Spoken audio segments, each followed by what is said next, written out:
Writing Out Loud, a program designed to explore in-depth interviews with writers to hear that words have voices. Hello everyone, I'm Teresa Miller and welcome to Writing Out Loud. My very special guest today is the internationally acclaimed author Ian McEwan. Thank you so much for being here, Mr. McEwan. Ian. It's a great pleasure. When you were growing up in Great Britain in the Far East, who were some of the writers who most influenced you? As a child, you mean, or Yes. as a young adult? As a child, well, I came from a very unbookish, non-literary No kidding. family. I mean, both my parents left school at 14, but they loved the idea of books, and so I was an army brat. We used to go off to the Army Education Center library, which was very tiny. I had no one to guide me. No one ever told me what a children's classic was. So I just read my way steadily, like a sort of caterpillar, through the books. And every now and then something would really grip me. Nothing famous, nothing you would ever would have heard of. It was completely indiscriminate reading. I wanted to get your quick take on some of the great authors, starting with James Joyce. Well, I mean, you start with a very large name. Yes, it's a hard one. No quick takes on Joyce, but... Okay, well, my particular, if I have to take an eccentric take on Joyce, Okay, I like that. I would say that the 7 or 8 pages that are at the end of his short story, The Dead, which is the last story in the collection called Dubliners, are maybe some of the finest that he ever wrote. Now, he would himself contest that strongly because he moved into other realms. But that story, when a man and his wife come back to a hotel after a party, and the wife tells of a young man who used to love her many years ago and caught a cold and got extremely ill and died. He died for love of me.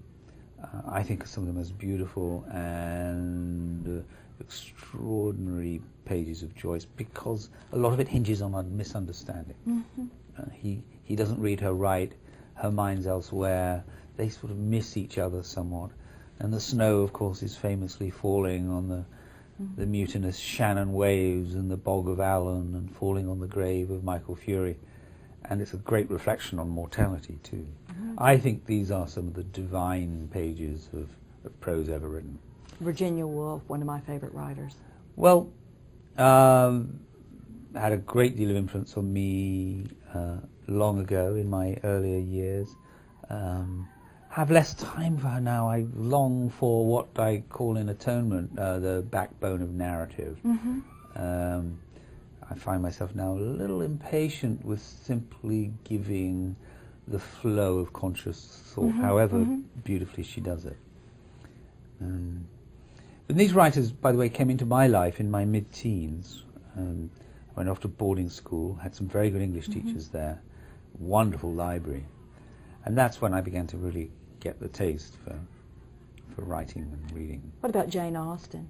Jane Austen meant a lot to me. I think the first Jane Austen I read was at the age of 15 or 16, Northanger Abbey. Now that novel, which is quite an early one of Jane Austen's, meant it sort of left a trace in my mind at that point. And 30 or 40 years later, when I wrote my novel Atonement, there's a long quotation from Northanger Abbey at the beginning of that novel, because I was wanting to write about the power, and sometimes the destructive power, as well as the delivering power of the imagination. And Catherine Morland, as you remember, the heroine of that novel, has a capacity of turning everything around her into a Gothic novel.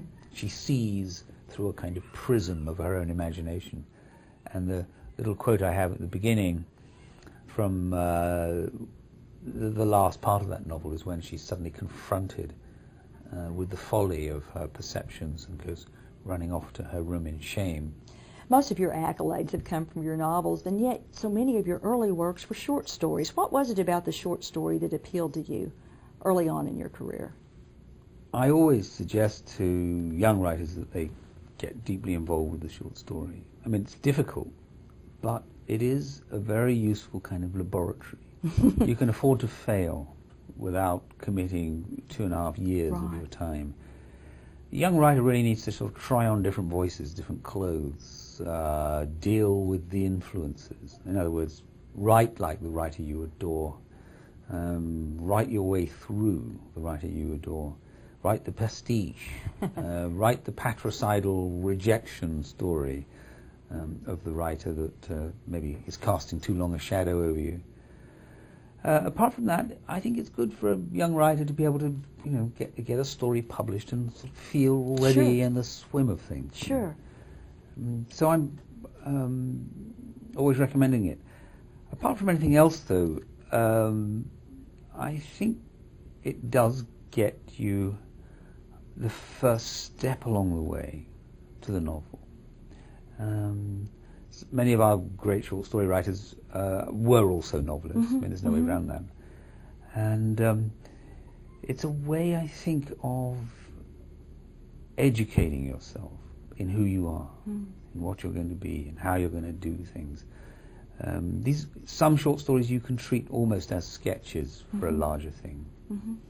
So, as far as I'm concerned, they are crucial. I'm pretty sure that I'll come back to the form too at some point in my life. How would you characterize your early stories? They were very dark, comic, rather shocking. I had a lot of really strange, paranoid, psychopathic narrators. I used a lot of sort of bright colours, as it were, to loosen things up. Yes, I suppose I used to deny it at the time, but there was a degree of writing to shock, I think, in there. Isn't you think that true for most young writers? I think young writers do need to come along with something new. I mean, they've got to show up with, there's so many of us. I mean, we are a teeming, seething horde. Why read this one rather than that one? And a young writer does need to mark out some territory, something a little different, something, a voice, a cadence, some angle on the world, which is not just your standard, well-turned creative writing class story. You mentioned your great novel, Atonement. How did that story first come to you? It came by chance, really. I was just doodling. Between novels, I tend to Really? doodle. You're just doodling, and this wonderful masterpiece comes to you. Well, no, it wasn't like that. But I started, I read a paragraph of something that intrigued me. A girl coming into a room with some flowers that she just picked. A young man outside in a garden that she was sort of interested in but angry with. And put it aside, kept thinking about it, kept thinking, I've started a novel, I don't know anything about these people, who they are or when they are. Returned to it, wrote a chapter, didn't like it, wrote another chapter, then started again, thought I'd give her a sister. And it was at that point that Bryony was born, the central figure of a 13-year-old girl. Yeah. And from then on, one thing led to another. But I could never have planned the whole thing out to start. I had to make those first little steps. How hard was it for you to identify with that 13-year-old girl? Not so difficult, really. I've been 13 years old myself. I've had stepdaughters, known lots of young kids around the house. And really thinking your way into another mind is what writers do. I mean, if you can't think your way into the mind of a child or someone much older than you or of different sex from you, then you should really get another job. I mean, it is about that projection. Yeah. Well, and she is a writer, yes. Mm. She is a writer. Does her youth make her crime more forgivable? I think so. She spends a lifetime trying to atone for her crime with many, many drafts of this novel. We, the reader, are just reading the very last one. And what was her crime? Well, she honestly believed what she thought she saw. It was a crime of perception, in which believing is seeing rather than the other way around. So I think atonement is in the attempt. It's nicely put. It's not. It's the fact that she's lived what Henry James would consider to be the examined life. She has examined this. She has returned to it constantly. I think that is in a form of atonement. As a reader, I've got to tell you that I found it hard to let this story go. What was it like for you as a writer? Was it a questioning process for you? Well, I was very absorbed by it. I lived a kind of shadow life when I wasn't writing it. I had to go away. I'd agreed to go and give a talk way over the other far side of Canada, on Victoria Island. And I was in Oxford at the time, and I was racing to finish the last few pages because I knew that if I went away, if I stopped writing, went away and came back, I'd never be able to pick it up in quite the same way.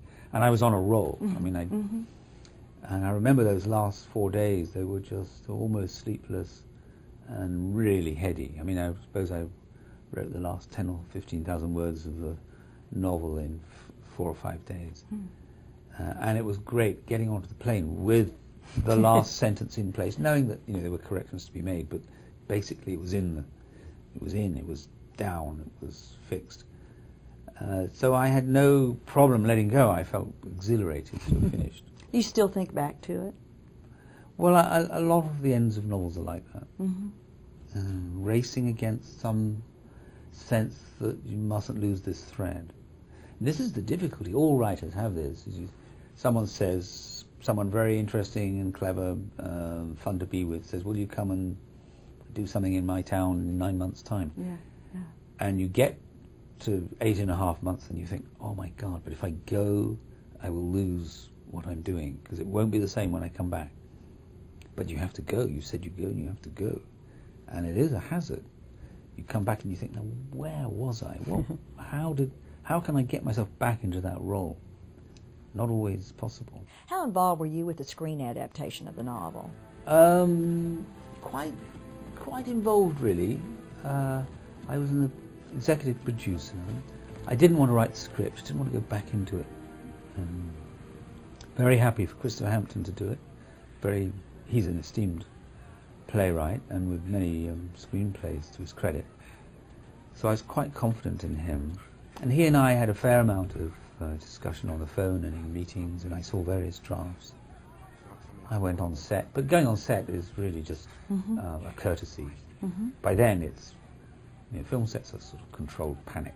Right. And you can't really change anything significant. You're a screenwriter yourself. Do you feel a certain responsibility when you're taking in other authors' words? I mean, it seems to me that would just be an incredible order for you to turn out a script based on somebody else's ideas. It's a kind of licensed hooliganism, really, or you go in there with a ball and wrecking chain.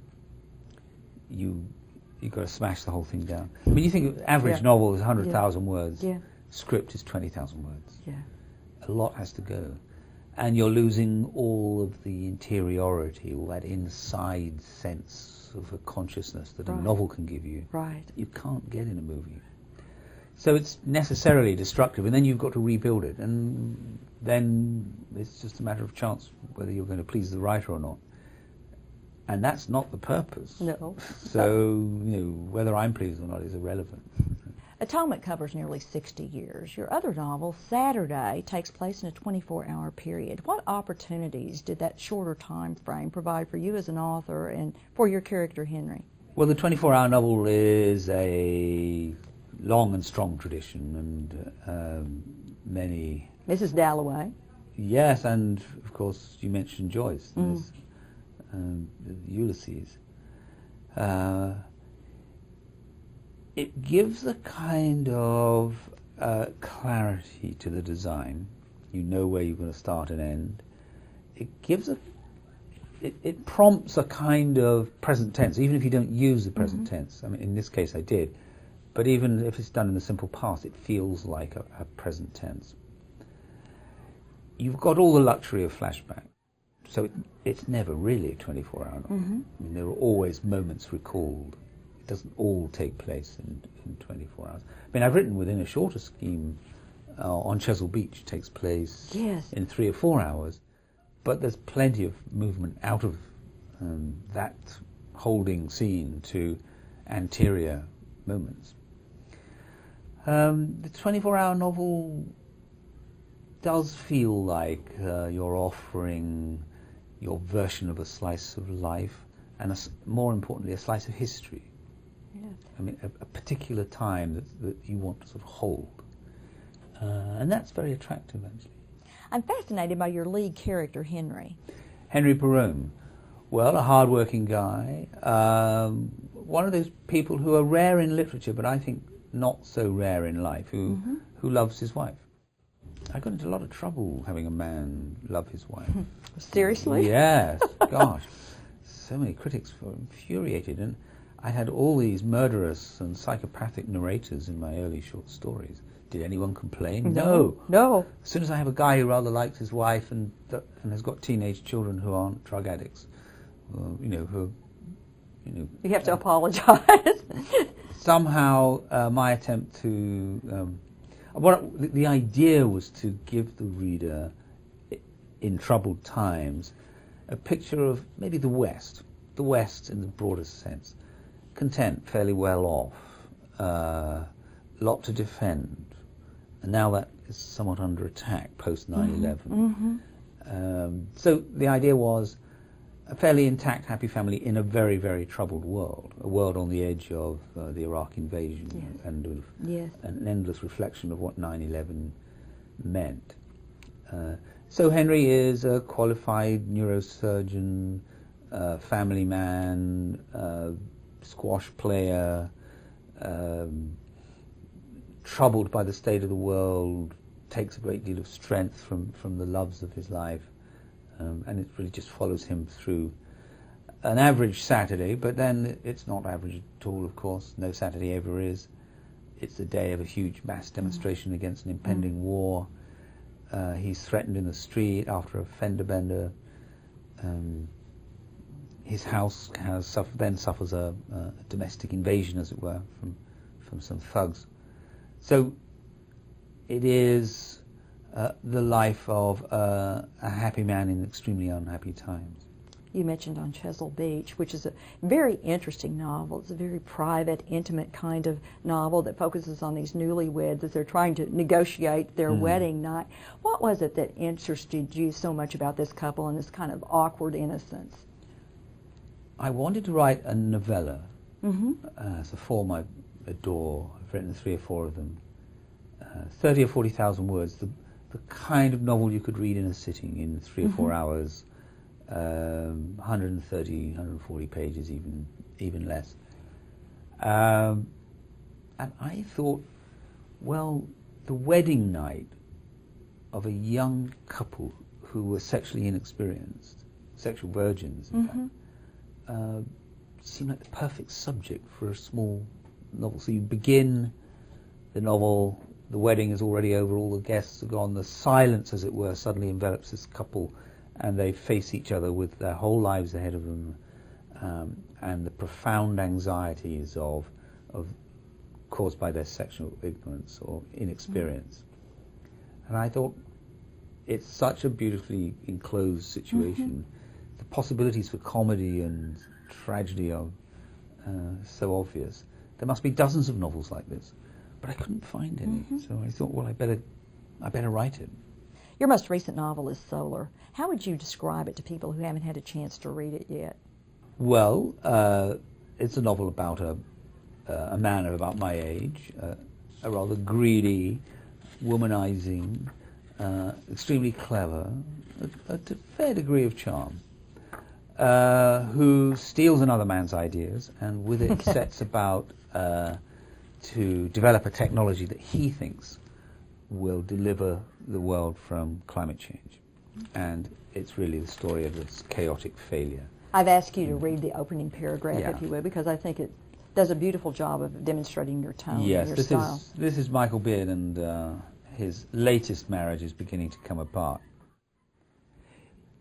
He belonged to that class of men, vaguely unprepossessing, often bald, short, fat, clever, who are unaccountably attractive to certain beautiful women. Or he believed he was, and thinking seemed to make it so. And it helped that some women believed he was a genius in need of rescue. But the Michael Beard of this time was a man of narrowed mental condition, anhedonic, monothematic, stricken. His fifth marriage was disintegrating, and he should have known how to behave, how to take the long view, how to take the blame. Weren't marriages, his marriages, tidal, with one rolling out just before another rolled in? But this one was different. He did not know how to behave. Long views pained him, and for once there was no blame for him to assume, as he saw it. It was his wife who was having the affair, and having it flagrantly, punitively, certainly without remorse. And he was discovering in himself, among an array of emotions, intense moments of shame and longing. Patrice was seeing a builder, their builder, the one who had repointed their house, fitted their kitchen, retiled their bathroom.